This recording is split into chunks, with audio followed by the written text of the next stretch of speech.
할렐루야.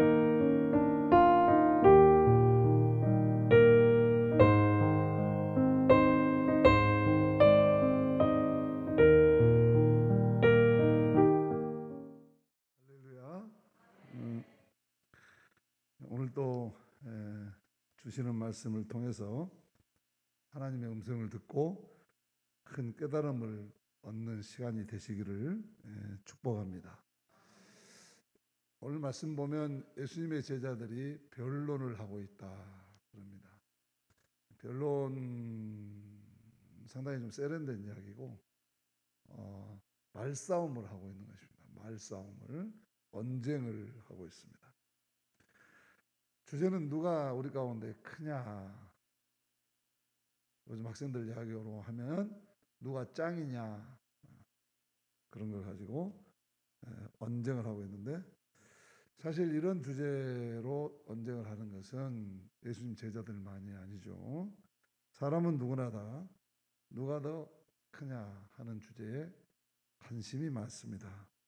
누가 더 권력이 많느냐, 누가 더 높은 지위에 있느냐, 누가 더 돈이 많느냐, 누가 더 이쁘냐, 누가 더 공부를 많이 했느냐, 누가 더 똑똑하냐. 모든 영역에서 끊임없이 누가 더 큰지 기싸움을 하면서 사는 게 어쩜 우리들의 삶의 모습이죠. 그리고는 다른 사람보다 조금 나은 거 있으면 의시되고 그것으로 스스로 유한을 삼기도 합니다. 나는 당신들과 노는 물이 달라, 나는 차원이 달라, 그러면서 스스로 우월감을 드러내고 잘난 맛에 사는 것이죠. 이런 현상이 교회에도 있습니다. 누가 봉사를 제일 많이 하느냐, 누가 믿음이 좋냐, 누가 성도들에게 제일 인기가 있느냐, 이런 정도는 애교스러운 것입니다. 더 나아가서 누가 성질이 거시기하냐, 누가 제일 교회에서 삐딱하냐, 이렇게 나가면 곤란한 것이죠. 동물 세계도 있습니다. 개는 자기보다 덩치가 더 큰 상대를 만나면 막 짖습니다. 자기가 열등감 때문에 막 더 그렇게 과대 표시를 하는 것이죠. 작은 개가 더 막 짖습니다. 사람 사는 것도 마찬가지입니다. 구린 사람이 더 큰 소리 친다. 찔린 사람이 더 큰 소리 친다. 그런 이야기가 있죠. 자기의 열등감 때문에 더 가시하려고 하는 것이죠. 어쨌든 그렇게 기싸움을 하는 겁니다. 코뿔소는 쑥놈들끼리 만나면 콧불을 댄다고 그럽니다. 콧불이 기싸움의 기준입니다. 상대방이 내 콧불보다 더 크면 꼴랑지를 내리고 피합니다. 자기가 더 크면 의시되고 패권을 잡습니다. 우열을 정하는 것입니다. 하만은 입을 쫙 벌려서 기싸움을 한다고 그럽니다. 입을 벌려서 우열을 정합니다. 공작은 꼬리깃을 확 잡힙니다. 누가 더 화려한지를 통해서 우열을 정합니다. 더 초라하면 꼴랑지를 내리고 도망갑니다. 이런 것들을 통해서 자기 존재감을 드러내고 서열을 정하는 것이죠. 그런데 과연 우리가 이런 싸움, 이런 기싸움, 이런 말싸움, 이것을 과연 우리가 인간이 그것을 논쟁의 주제로 삼을 만큼 가치가 있는 것이냐 하는 것이죠. 논쟁의 가치조차 없는 것을 가지고 씨름을 하면서 산다면 시간 낭비, 인생 낭비, 삶의 낭비일 것입니다. 왜냐하면 우리가 다 하나님 앞에 서면 다 우리는 티끌 같은 존재이고 하나님 앞에 우리는 다 죄인입니다. 오직 우리를 판단하시고 심판하실 분은 하나님 한 분이십니다. 그렇기 때문에 하나님 앞에서 우리가 누가 더 크냐를 따지는 것은 참으로 어리석고 한심스러운 것이라는 것이죠. 국립생태원이라는 곳이 있습니다. 거기에 초대 원장을 지내신 분이 최재천 박사인데, 이 사람은 개미를 연구해가지고 개미 박사라고 불리기도 합니다. 동물을 연구를 해도 좀 좋은 거를 연구할 필요가 있어요. 개미 박사 정도면 괜찮아요. 개를 연구하면 어떻게 됐어요? 저 개 박사 연구를 해도 좀 좋은 걸 연구해야 되는데, 이 사람은 개미를 연구했더니 개미 사회가 인간 사회하고 똑같다는 겁니다. 거기 짱도 있고, 거기 노예도 있고, 거기 농사꾼도 있고, 또 자기 공동체를 침입하면 맞서서 나가서 싸우는 장수들도 있고, 군대도 있고, 통솔하는데 다 개미가 그냥 나가는 것이 아니라 다 리더가 있고, 그 조직적인 명령에 의해서 이게 움직이는데 인간 사회하고 똑같다는 거예요. 그래서 이 제이슨 박사에 하면 인간의 DNA를 가장 생태계의 DNA를 유전적으로 가장 가까운 것이 침팬지가 아니라 개미라고 그럽니다. 개미가 가장 인간과 이 유전자가 가장 비슷하고, 그리고 이 그렇기 때문에 개미 사회는 인간 사회와 거의 이게 인간 사회에 있는 다양한 일들이 개미 사회도 있더라. 근데 이 사람이 우리가 관심 갖는 건 이 개 박사의 이런 발견이 관심 갖는 게 아니라 이분이 제일 마지막에 한 이야기입니다. 그런데 개미는 다 개미 사회가 조직도 있고 그러지만 사람 눈에 보이기는 다 하찮은 개미일 뿐이다. 여기에 메시지가 있습니다. 하나님 앞에서 우리의 모습도 똑같다, 그 말 아닙니까? 우리가 이 땅에서 뭐 잘나고 못나고 배우고 못 배우고 가지고 못 배우고 뭐 우열을 가리고 서열을 매기고 기싸움을 하고 누가 더 잘났나 하고 누가 더 좋은 차, 누가 더 좋은 평수 넓은 아파트, 누가 더 하고 가오다시를 하고 살지만 하나님 보시기에는 다 똑같은 죄인 50보 100보 도토리 키재기더라. 그런 메시지를 던지고 있는 것이죠. 그런데 오늘 제자들이 누가 크냐 하고 논쟁을 하고 있는 것은 더 참 웃기는 데서 하고 있어요. 왜냐하면 지난주에 우리가 봤지만 예수님께서는 지금 십자가에 못 박혀 죽으신다는 순환을 예고하셨는데, 이 땅의 메시아 왕국을 하나님 나라를 건설하기 위해서는 반드시 이거를 통과해야 된다고 말씀했는데 제자들은 귀에 담아두지를 않은 거예요. 자기들의 관심이 다른 데 있었기 때문에 예수께서 십자가를 지신다는 이야기는 누누이 이야기했는데 귀에 들어오지가 않은 겁니다. 그래서 예수님의 생각과 마음과는 전혀 다른 김치국부터 마시고 있습니다. 예수님께서 이제 우리 대장 되신 주님이 예루살렘에 들어가서 로마를 몰아내고 이스라엘 하나님 나라를 시온성 위에 세우면 내가 오른편에 내가 왼편에 요한복음에 보면 서로 정의정 자의정 시켜달라고 그러고 있어요. 누가 더 크냐 하는 문제로 다투고 있었던 것이죠. 이 오늘 가장 작은 자가 가장 큰 자니라 이 정신에 의해서 산 미국의 세스 고든이라는 마케팅 전문가가 있습니다. 이 사람은 크게 되고 싶으면 작게 행동하라, 이 원리를 마케팅에다 적용해가지고 성공한 사람. 이 사람은 엔드 말라리아라는 책에서 이렇게 해서 세상에서 가장 먼 거리, 세상에서 가장 먼 거리는 남극에서 북극이 아니라 세상에서 가장 먼 거리는 I know와 I do 사이다. I know, 내가 알고 있는 것과 I do, 내가 실천에 옮기는 것 사이가 인간은 가장 멀다. 자기가 알고 있는 것을 실천하기 위해서 평생을 걸리는 사람도 있더라. 아니 평생을 I do 한번 해보지 못하고 I know만 하다가 죽는 사람도 있더라. 이 거리가 어찌 그렇게 먼지 모르겠다. 지식에서 실천까지의 거리가 제일 멀다.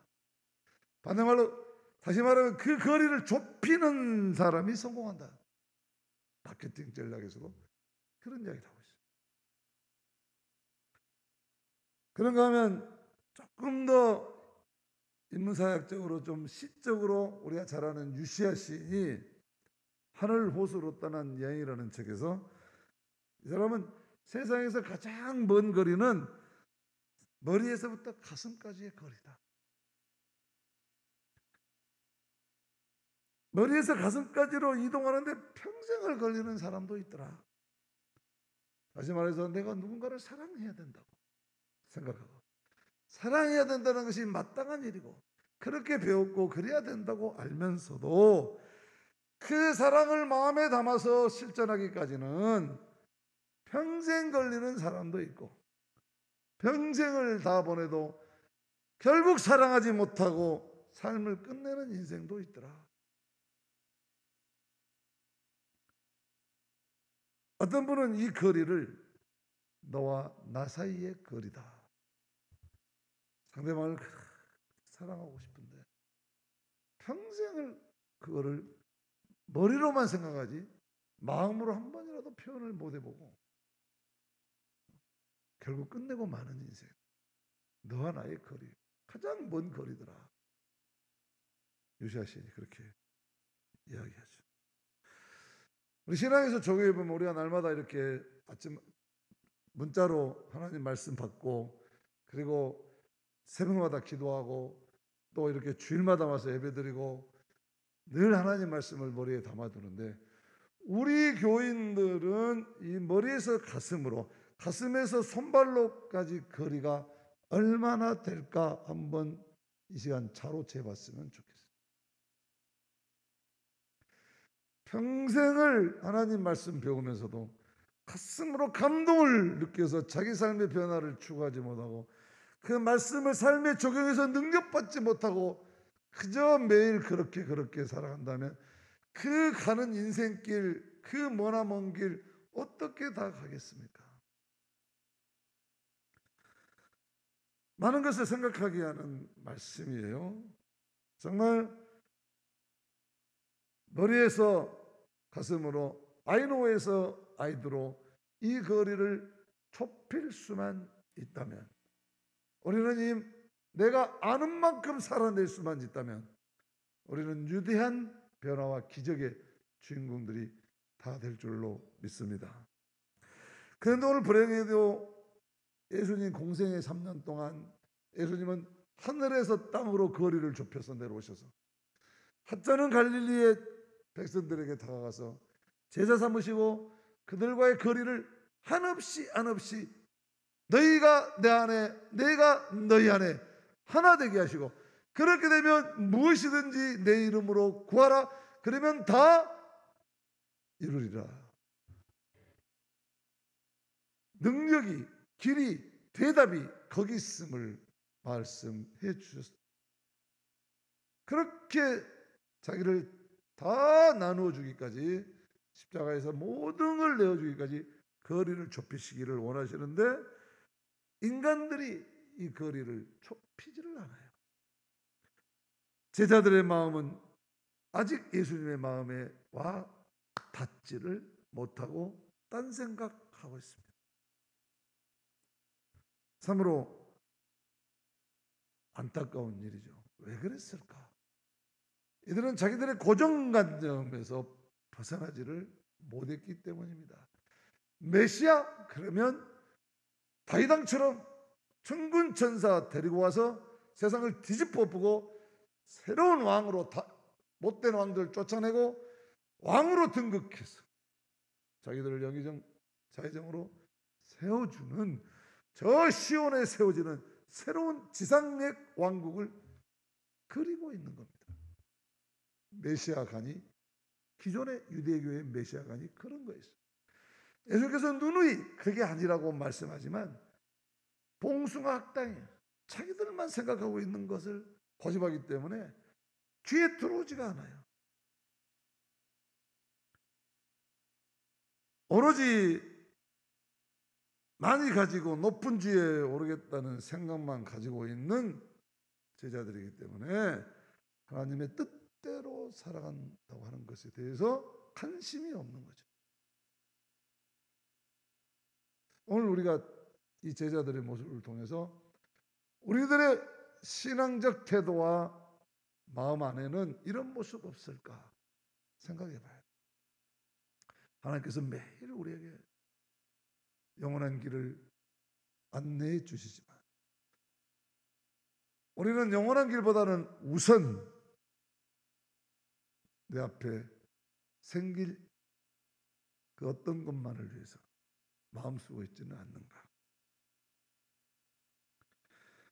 답답했습니다. 그걸 가지고 다투고 있습니다. 그래서 예수님께서 시청각 교육을 시키십니다. 47절, 48절 같이 읽습니다. 예수께서 그 마음에 변론한 것을 아시고 어린아이 하나를 데려다가 자기 곁에 세우시고 그들에게 이르시되 누구든지 내 이름으로 이런 어린아이를 영접하면 곧 나를 영접하며 또 누구든지 나를 영접하면 곧 나를 보내신 이를 영접함이라. 너희 모든 사람 중에 가장 작은 그가 큰 자니라. 못 알아들으니까 예수님께서 시청각 교육을 시키시는데 어린아이 하나를 그들 가운데 세우시고 누구든지 이 어린아이를 영접하면 나를 영접한 것이고 나를 영접한 것은 곧 하나님을 영접하는 것이다. 이 어린아이 하나를 진정으로 너희들 가운데 받아들여서 그를 세우면 곧 나를 세운 것이고 나를 세우는 것은 곧 하나님을 섬기는 것이니 하나님의 나라가 너희 가운데 이루어질 것이다. 그런 이야기. 그러면서 지극히 작은 자, 이 한 사람을 세우는 것이 가장 높은 사람이 될 것이다. 가장 큰 자가 될 것이다. 그 말씀이에요. 여기서 어린아이란 말은 다른 곳에서 사용한 것과는 전혀 다른 뜻입니다. 여기서 어린아이는 순수하다는 뜻이 아니야. 어린아이는 천국과 같다 할 때는 순수하다는 이야기잖아요. 근데 여기서는 어린아이는 그런 뜻이 아니에요. 그냥 그대로 힘없는 자, 작은 자, 연약한 자, 하찮은 자, 그래서 업신여김을 당하는 자. 왜? 당시에 사람을 셀 때 여자와 어린아이는 사람 숫자에 세지를 않았어요. 사실 인류 역사에서 어린아이가 존중받고요. 그 다음에 여자가 권위를 찾는 게 몇백 년 안 됐어요. 19세기, 20세기 들어와서 어린아이 여성의 유치가 높아졌지. 그전에는 그저 어른들의 부속물이고 노예로 삼고 심지어 악락의 대상으로 삼고 그런 게 인류의 흑역사입니다. 특히 로마 시대는 노예와 종의 문화로 이루어진 게 로마 제국이에요. 로마는 5천만 명이나 되는 노예들 때문에 이 로마 제국 전체가 유럽 사회가 유지되고 있던 그런 제국이었어요. 전쟁을 통해서 각 나라에서 포로를 잡아다가 전부 노예를 삼았습니다. 포로 제일 많이 잡아온 장수가 서열이 점점 높아졌습니다.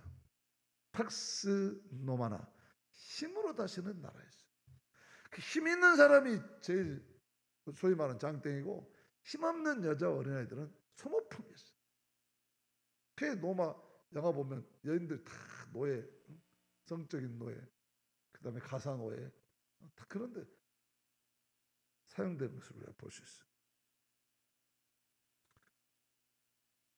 그래서 로마의 문화를 노예 문화, 종의 문화라고 합니다. 그런데 바로 이런 시대에 예수님께서 오셔서 내가 종이다. 내가 종이다. 나는 섬기는 자다. 스스로 섬기는 자다. 라고 하시면서 이 종들이 다스리는 나라, 이 섬기는 자가 다스리는 나라가 내가 이 땅에 가져온 하나님의 나라, 천국이다. 하고 선포하셨어요. 어떻게 됐어요? 로마가 이긴 게 아니라 바로 예수님의 이 정신이 사람을 변화시키고 세상을 변화시키고 지금 사람이 주인이 되는, 국민이 주인이 되는 주권국 민주주의가 세상에 이루어지게 된 것입니다. 예수 정신이 들어가지 않는 것은 지금도 민주주의가 안 되고 있잖아요. 예수 정신이 들어간 데마다 이 정신이 섬기는 자가 다스리는 그런 나라로 바뀌어가고 있는 것이죠. 그래서 예수님은 너희 가운데 어린애같이 가장 연약하고 업신여김을 받을 수 있는 사람부터, 가장 연약하고 하찮은 사람부터 섬겨라. 그러면 큰 자가 될 것이다. 그렇게 이야기하는 것이죠. 업신여기다는 말은 없이 여기다. 어떤 말로 투명인간 취급하다. 그런 뜻이에요.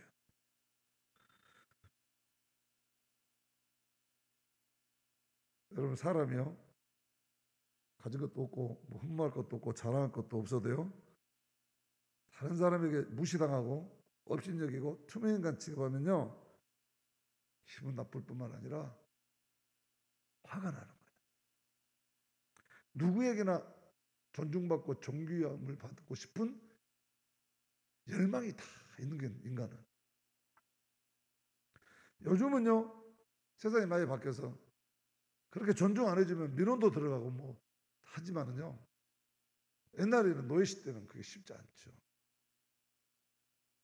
이런 시대에 태어난 것도, 이만큼 민주주의가 된 시대에 태어난 것도 여러분 감사해야 되고, 이런 민주주의를 위해서 피땀 흘린 박상규 목사 같은 사람을 존경해야 돼요.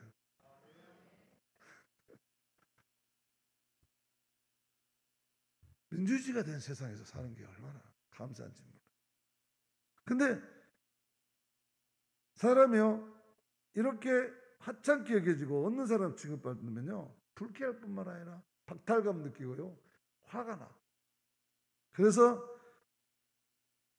이 사람을 없이 생기면요, 한이 생기고 분노의 피가 끓는 겁니다. 오늘 우리 사회를 분노 사회라고 그래요. 귀뚜라미 같은 미물도 좁은 공간에 가다 놓으면요, 스트레스 받아가지고 막 얘들이 점프 막 하는 횟수가 늘어나고 막 옆에 있는 동료를 막 공격한다고 합니다. 이 쥐새끼들도요, 스트레스 받으면 서로 물어뜯고 심지어 집단 자살을 한다고 합니다.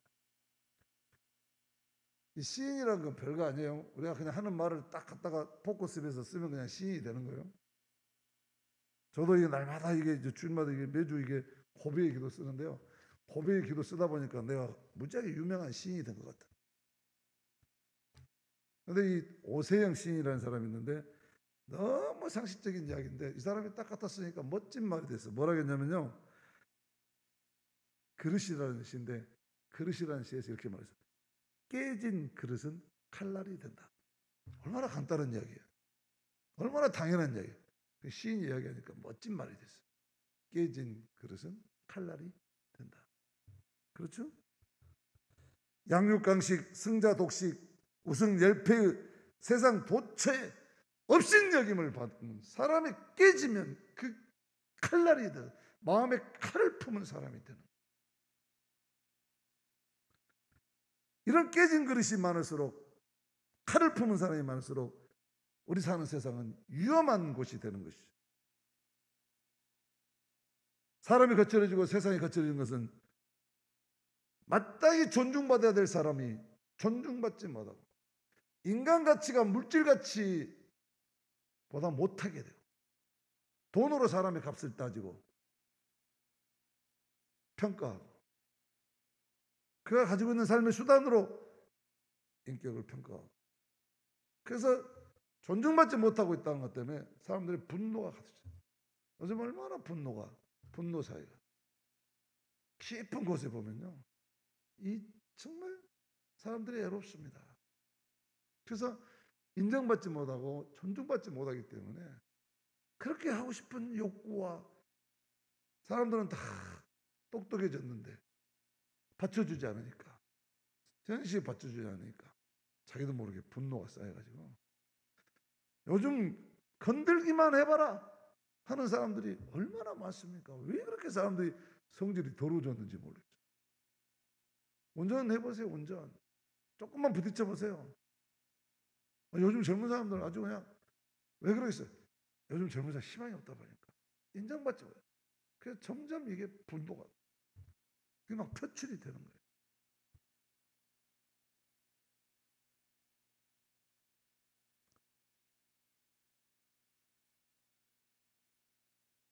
그렇기 때문에 사람은 진정 누군가가 존중해주고, 누군가가 섬겨주고, 누군가가 동료가 되어줘야 좋은 사람, 아름다운 세상이, 우리 스스로가 불편하지 않는 세상이 되어가는 것이죠.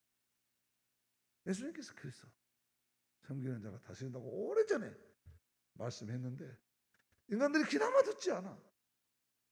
다 욕망이 들끓어 있어가지고 다 듣는 것 따로 말하는 것 따로, I know와 I do의 사이가 너무 멀기 때문에 인생길이 그 먼 길 가니라고 고단한 거 아니겠습니까?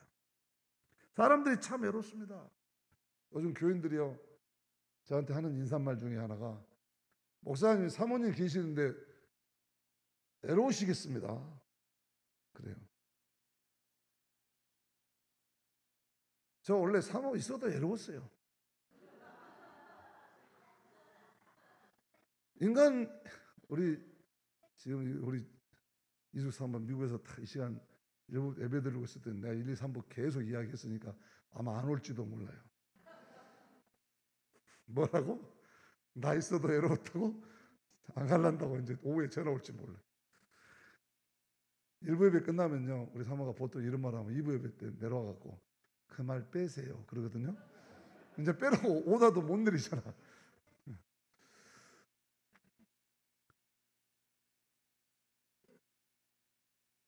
인간의 실존을 이야기하는 겁니다. 인간은 누구나 남편이 있고 아내가 있고 자식이 있어도 외로운 존재입니다. 갈 때 혼자 가고요. 뭐 요즘 와서 뭐 여러 가지 혼자 들어가는 이야기들이 많은데 결국 혼자예요. 근데 정말 이 외로움에서 탈피할 수 있는 것은요, 성령의 역사로 거듭나서 하나님과 친밀한 관계가 맺어지고 자기 영혼이 정말 만족함으로 가득 찰 때 비로소 더불어 사는 기쁨을 만들고 누리고, 그래야 그 외로움이 기쁨으로, 삶의 보람으로 바뀌게 되는 것입니다.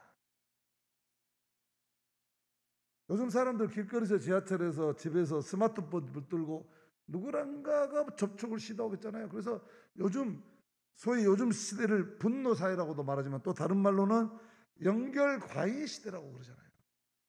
SNS로 있는데 정말 그 많은 관계를 맺고 있는데 진정한 내 속을 알아주고 내가 터놓고 내가 희로애락을 같이 하고 갈 동료와 친구가 있습니까?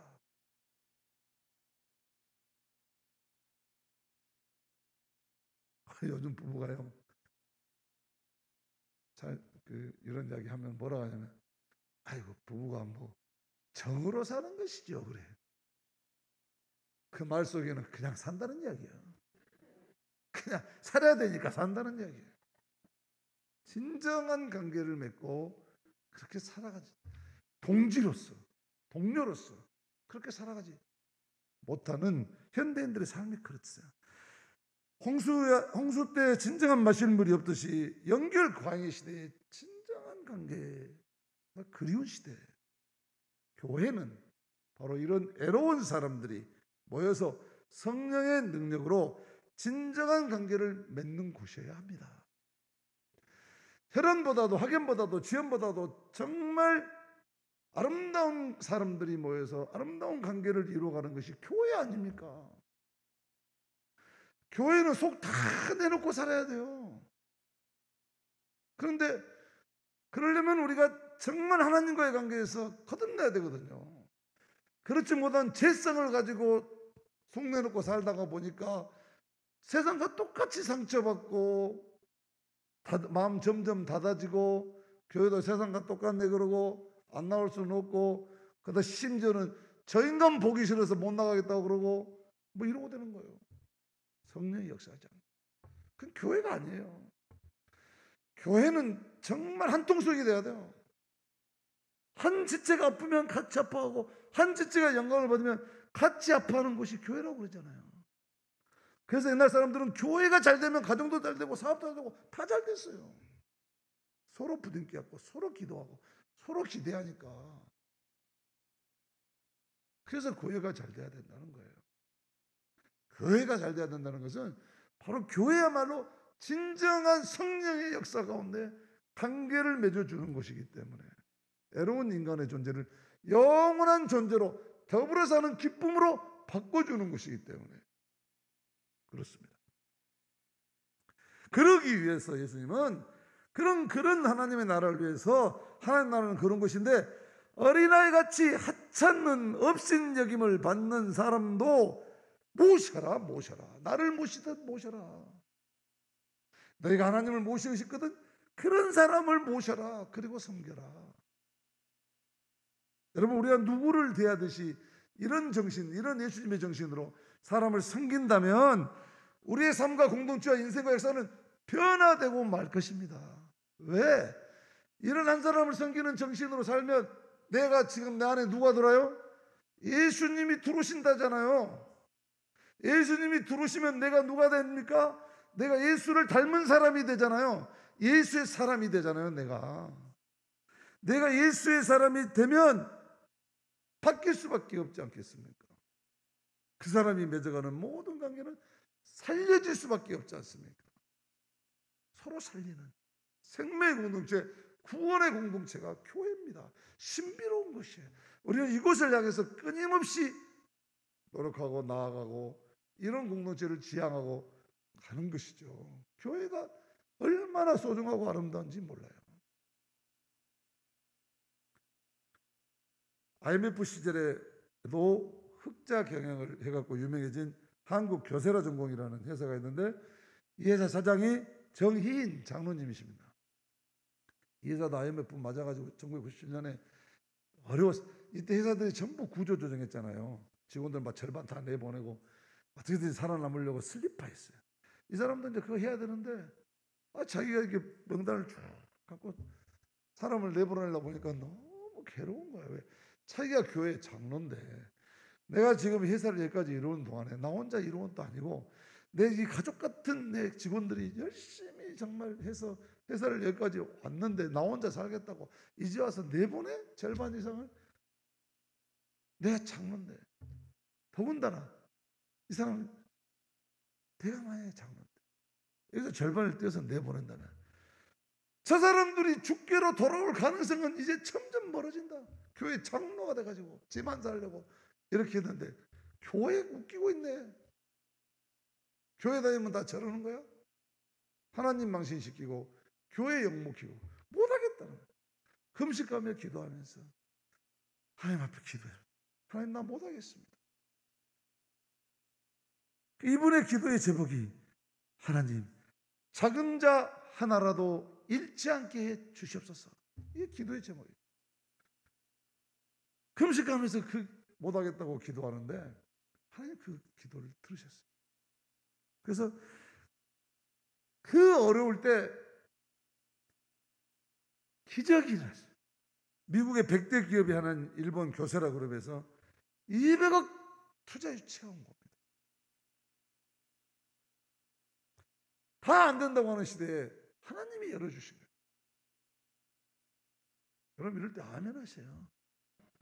하나님이 살아계신 거 보여주신 거예요. 그분에게 하나님이 만나줬다면 우리들은 왜 안 만나 주시겠어요? 문제는 이런 마음 가졌냐는 것이죠. 이런 기도 들었냐는 것이죠. 하나님 영광 가리지 않기 위해서 작은 자 하나라도 내가 내보낼 수 없습니다. 못하겠습니다. 하나님 알아서 하십시오. 하나님이 알아서 하시잖아요.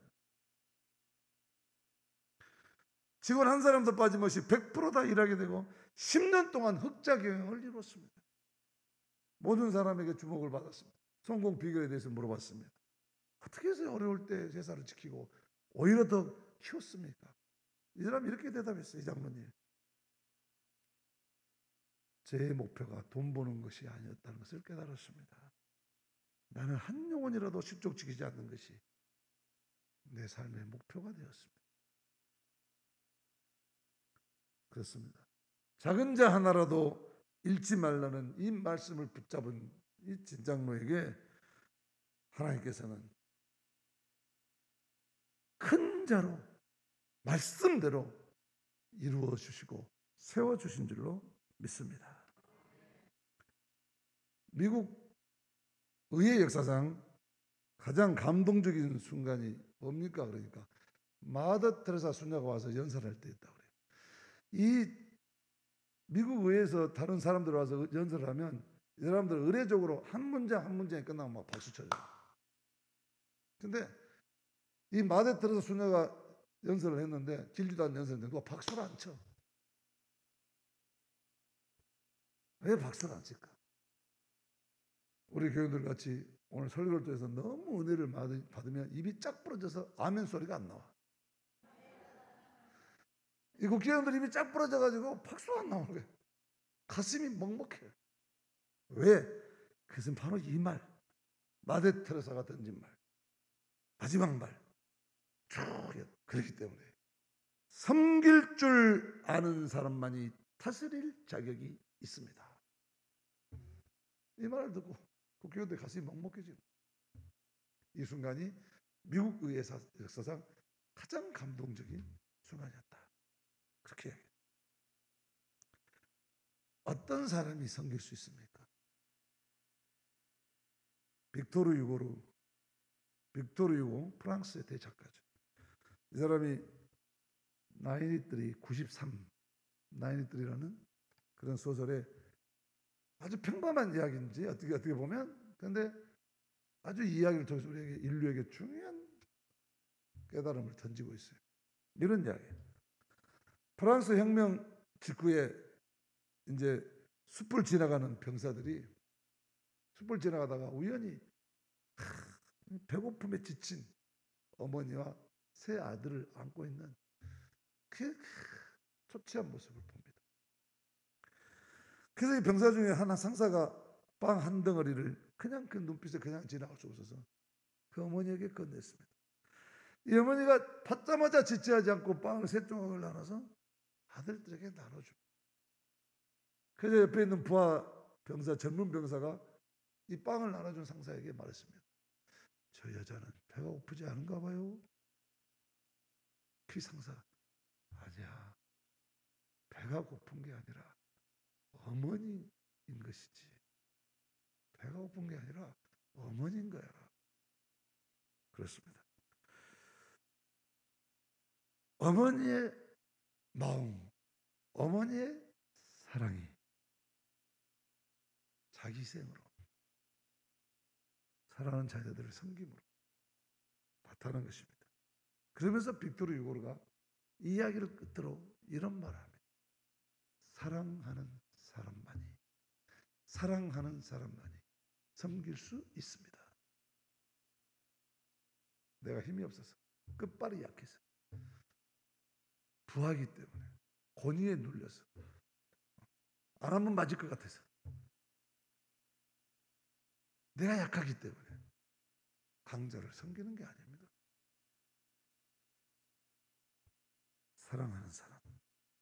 사랑하는 사람만이 섬길 수 있습니다. 그리고 섬길 줄 아는 사람만이 다스릴 권한을 갖게 됩니다. 바로 그런 사람, 예수님의 말씀대로 예수님 같은 사람이 되는 것입니다. 우리 모두가 그런 사람 되시기를 주님의 이름으로 축복합니다.